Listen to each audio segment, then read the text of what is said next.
कहते हैं किस्मत जब पलटती है तो इंसान की दुनिया ही बदल जाती है।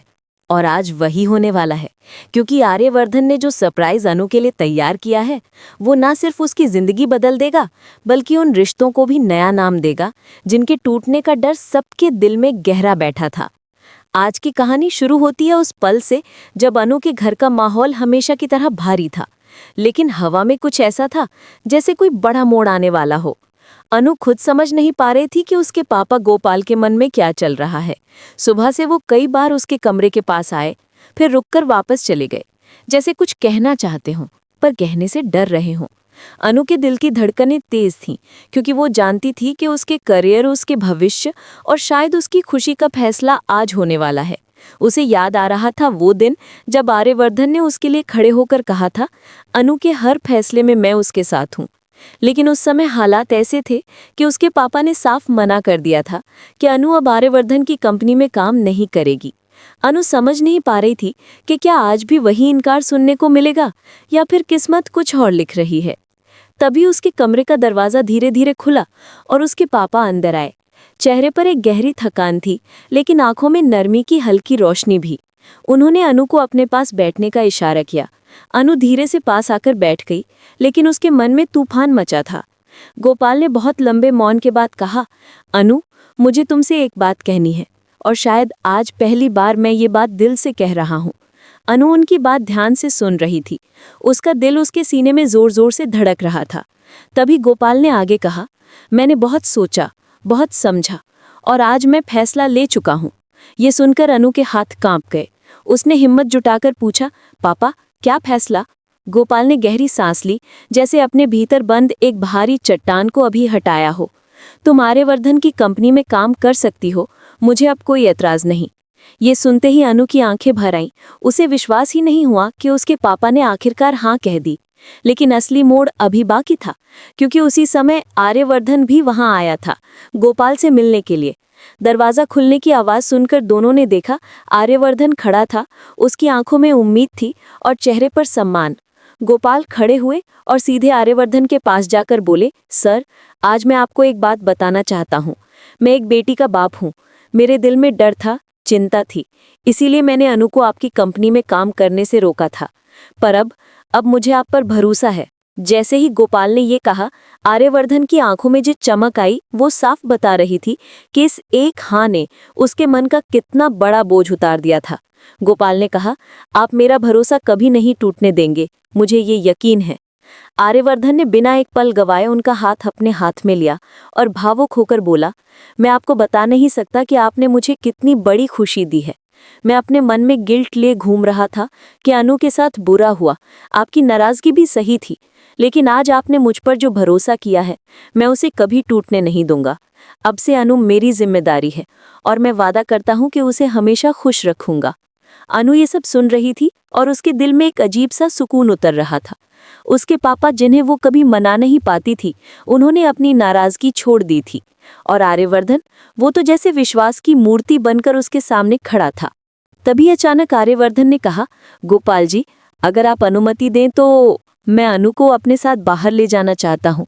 छोटा सा सेलिब्रेशन करना था। आखिर उसने काम की परमिशन पाई है, ये जश्न तो बनता है। ये सुनकर अनु हैरान भी हुई और थोड़ी घबराई भी। उसने पापा की ओर देखा, लेकिन इस बार उनके चेहरे पर कोई चिंता नहीं थी। वो मुस्कुराते हुए बोले, हाँ सर, आप ले जाइए उसे। अनु की सांस रुक गई। पापा ने हाँ कह दिया। आर्यवर्धन ने जैसे राहत की सांस ली और अनु की ओर प्यार भरी नजरों से देखा। लेकिन कहानी यहाँ खत्म कहाँ होने वाली थी। असली खेल तो अब शुरू होना था, क्योंकि उसके बाद आर्यवर्धन ने अनु को एक ऐसी डेट पर ले जाने का फैसला किया था जो सिर्फ एक डेट नहीं थी, वो एक सरप्राइज था, एक भरोसा था, एक नई शुरुआत थी। अनु उसके साथ बाहर जाने की तैयारी कर रही थी, लेकिन उसे जरा भी अंदाजा नहीं था कि उसके साथ क्या होने वाला है। उसने ये भी नहीं सोचा था कि उसकी आंखों पर लाल पट्टी बांधी जाएगी और वो एक ऐसी जगह ले जाई जाएगी जिसका सपना शायद उसने कभी देखा भी नहीं था। ये सब सोचते हुए कहानी धीरे धीरे आगे बढ़ रही थी और भावनाएं हवा में तैर रही थी। अनु मन ही मन सोच रही थी कि क्या ये सब सच है? क्या सच में उसके पापा मान गए हैं? क्या सच में आर्यवर्धन उसे एक सरप्राइज देने ले जा रहा है? और क्या ये सरप्राइज सिर्फ एक जश्न है या किसी नए रिश्ते की शुरुआत? जैसे तैसे समय बीता और आखिर वो पल आ गया जब अनु घर के बाहर खड़ी थी और सामने आर्यवर्धन अपनी कार के पास उसका इंतजार कर रहा था। वो उसे देख रहा था जैसे कई दिनों से उसका इंतजार कर रहा हो। अनु के कदम धीमे थे लेकिन दिल की धड़कनें तेज। आर्यवर्धन मुस्कुराया, वो मुस्कान जिसमें अपनापन भी था और छुपा हुआ प्यार भी जो वो अभी बोल नहीं पा रहा था। वो अनु के पास आया और बोला, चले। अनु ने सिर्फ सिर हिलाया क्योंकि उसके शब्द उसके गले में अटक गए थे। आर्यवर्धन ने कार का दरवाजा खोला और अनु बैठ गई। कार चलते ही हवा में हल्की सी खुशबू फैल गई, शायद किसी जामुन के पेड़ की या किसी याद की जो अनु के दिल को छू रही थी। रास्ता लंबा था पर दोनों चुप थे। इस चुप्पी में भी एक मिठास थी, जैसे दोनों कुछ कहना चाहते हों पर कह नहीं पा रहे हों। और जैसे ही रास्ता खत्म हुआ, आर्यवर्धन ने कार रोकी, अनु की ओर मुड़ा और बोला, अब असली मजा आता है, आंखें बंद करो। अनु ने हैरानी से पूछा, क्यों? आर्यवर्धन मुस्कुराया, क्योंकि सरप्राइज ऐसे ही दिए जाते हैं मैडम। और वो लाल पट्टी लेकर उसकी आंखों पर धीरे से बांध दी। कहानी का रोमांच यहीं से शुरू होता है। ठीक इसी जगह आप भी सोच रहे होंगे कि क्या होगा आगे, क्या सरप्राइज है, कैसा मोड़ आने वाला है। दोस्तों, अगर आप भी इस कहानी के हर पल को महसूस कर रहे हैं तो इसे सपोर्ट जरूर करें। आपका साथ ही इस कहानी की ताकत है। आगे के हिस्से में सरप्राइज की शुरुआत और भी तगड़ी होने वाली है। लाल पट्टी बनते ही अनु के आसपास की दुनिया जैसे अंधेरे में खो गई थी, लेकिन ये अंधेरा डर नहीं पैदा कर रहा था, बल्कि उसके दिल में एक अजीब सी बेचैनी, एक मीठी सी धड़कनें बढ़ाने वाली उत्सुकता भर रहा था। जैसे कोई उसके कान में धीरे से फुसफुसा रहा हो कि आज का दिन खास है, कुछ बड़ा होने वाला है, कुछ ऐसा जिसके बारे में वो सोच भी नहीं सकती थी। आर्यवर्धन ने पट्टी बांधते समय जो हल्की सी मुस्कान दी थी, वो अनु को साफ याद थी और वही मुस्कान उसके अंदर कई सवाल जगा रही थी। आखिर वो उसे कहाँ ले जा रहा है? क्या ये सिर्फ काम की परमिशन मिलने का सेलिब्रेशन है या इसके पीछे कोई और राज छुपा है?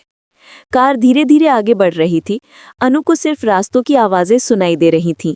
कभी गाड़ी पथरीली सड़क पर टकराती, कभी हवा का दबाव खिड़कियों से टकराता, कभी किसी पेड़ की शाखाई कार से सरसराती।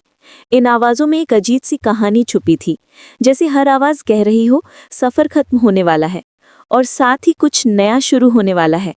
गाड़ी रुकते ही अनु का दिल धक से रह गया। उसने हल्का सा सिर उठाया। हम कहाँ आ गए? उसने डरते डरते पूछा। आर्यवर्धन की आवाज बिल्कुल शांत और कोमल थी। बस उतरने का समय आ गया है। वो कार से उतरा, उसकी ओर आया और बहुत नरमी से उसका हाथ पकड़कर बोला, ध्यान से, मैं हूं ना। अनु के गाल गर्म हो गए। उसे महसूस हुआ कि उसका हाथ आर्यवर्धन के हाथ में पूरी तरह से सुरक्षित है, जैसे कोई अनदेखी ढाल उसे हर डर से बचा रही हो।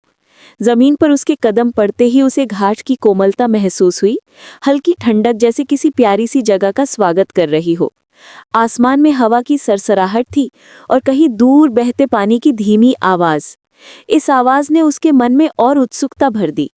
आर्यवर्धन ने उसे धीरे धीरे आगे बढ़ाया और अनु हर कदम पर सोच रही थी कि क्या वो झील के पास है, पहाड़ों में, बगीचे में, क्या ये कोई रिजॉर्ट है या फिर कोई ऐसी जगह जो उसके सपनों में कभी आई हो। तभी कुछ फीट चलते ही आर्यवर्धन रुका। उसने अनु के कंधे पर हाथ रखा और बहुत धीरे से कहा, तैयार हो? अनु का दिल इतनी तेजी से धड़क रहा था जैसे अभी बाहर निकल आएगा। उसने हकलाते हुए कहा, हाँ। और उसी पल आर्यवर्धन ने उसकी आंखों पर बंधी लाल पट्टी को धीरे धीरे खोला। पट्टी खुलते ही जूं ही रोशनी उसकी आंखों में आई, वो एक पल के लिए पलकें झपकाती रह गई और जब उसकी नजर सामने के नज़ारे पर टिक गई तो वो पूरी तरह से स्तब्ध रह गई।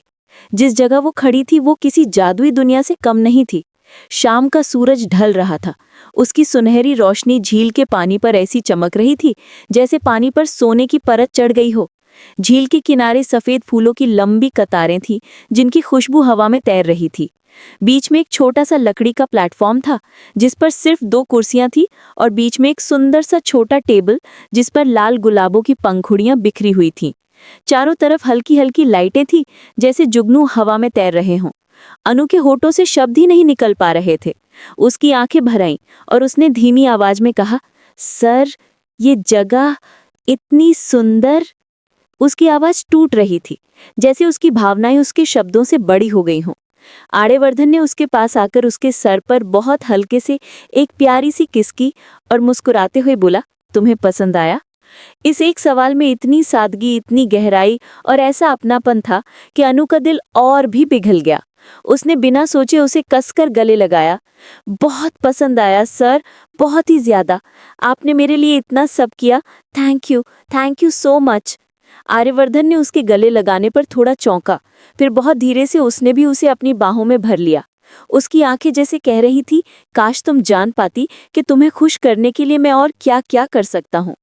कुछ सेकंड्स के बाद अनु अलग हुई और दोनों उस सुंदर प्लेटफॉर्म पर बैठ गए। हवा में एक असहज सी खामोशी थी, जो दरअसल असहज नहीं बल्कि उन अनकहे एहसासों से भरी थी जिनका मतलब दोनों समझ रहे थे पर कह कोई नहीं रहा था।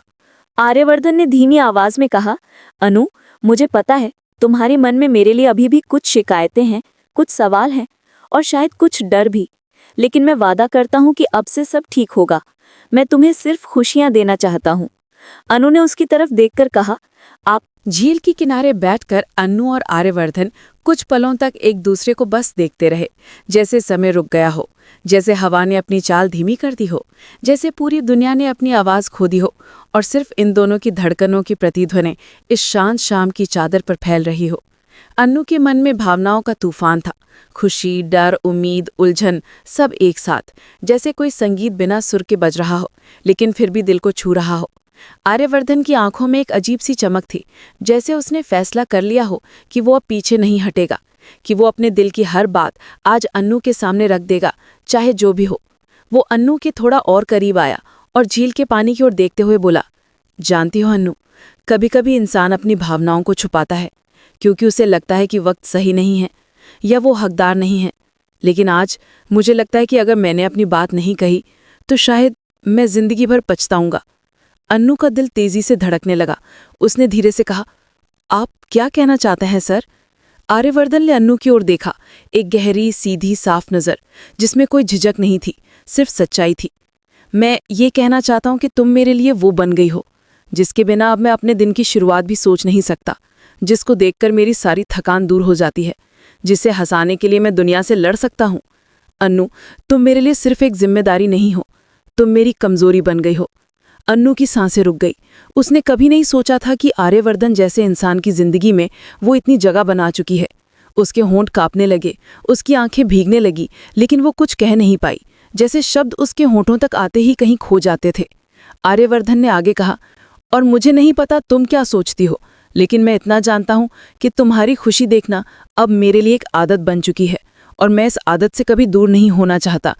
झील की लहरों ने धीरे से किनारे को छुआ, जैसे इस इजहारे दिल के पल में प्रकृति भी साक्षी बनना चाहती हो। अन्नू ने कांपती आवाज में कहा, सर, आप मेरे बारे में इतना सब कब से? फिर वो रुक गई। उसकी आंखों में सवाल थे, उसकी सांसों में बेचैनी। आर्यवर्धन ने उसकी ओर झुककर कहा, कब से? इसका जवाब शायद मैं दे भी ना पाऊं, क्योंकि ये धीरे धीरे शुरू हुआ था, लेकिन इतना पता है कि आज ये एहसास बहुत गहरा है, इतना गहरा कि इसे अब मैं दिल में छिपाकर नहीं रख सकता। ये सुनकर अन्नू का दिल एक पल के लिए पिघल गया। वो बहुत धीरे से बोली, सर, मुझे नहीं पता कि मैं इस सब की हकदार हूं या नहीं, लेकिन उसकी आवाज़ टूट गई और उसी पल उसके होंठ कांपते हुए रुक गए। उसका गला भारी हो गया। आर्यवर्धन ने बहुत प्यार से उसका हाथ थामा और कहा, जो तुम हो वही तुम्हें इस सब की हकदार बनाता है। तुम जैसी हो वैसी ही अच्छी हो, और अगर तुम सोच रही हो कि मैं तुम्हारे जवाब का इंतजार कर रहा हूं तो नहीं, मैं बस तुम्हें ये बताना चाहता था कि तुम मेरे लिए कितनी खास हो। हवा में फूलों की खुशबू और भी बढ़ गई थी, जैसे ये जगह इन दोनों की कहानी को अपने भीतर दर्ज कर रही हो।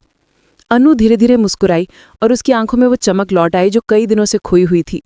उसने बहुत धीरे से कहा, सर, आपने मेरे लिए जो किया, उस दिन से मेरे मन में भी कुछ बदल रहा है, कुछ जो मैं छुपा रही थी, क्योंकि मुझे डर था कि कहीं मेरा ये एहसास गलत ना हो। पर आज मैं समझ रही हूं कि शायद मैं भी।